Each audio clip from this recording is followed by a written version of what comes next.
इस बड़े से शहर में सिर्फ एक आदमी का राज चलता था। अक्सर इस आदमी को सभी लोग बाबू साहब के नाम से बुलाते थे।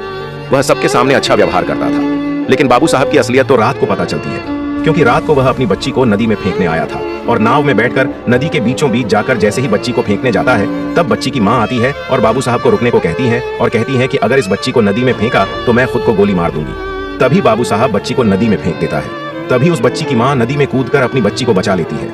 22 साल बाद बाबू साहब की भतीजी आयुषी का जन्मदिन था। तब बाबू साहब ने एक बड़ी पार्टी रखी थी और जिस घर में बाबू साहब और उसकी फैमिली रहती थी, उस घर का रहस्य सिर्फ बाबू साहब ही जानता था। असल में जिस बच्ची को उसकी माँ ने बचाया था वो भी बड़ी हो गई थी, लेकिन उसे एक कमरे में 22 साल से बंद करके रखा था और उस लड़की का नाम मोहिनी था।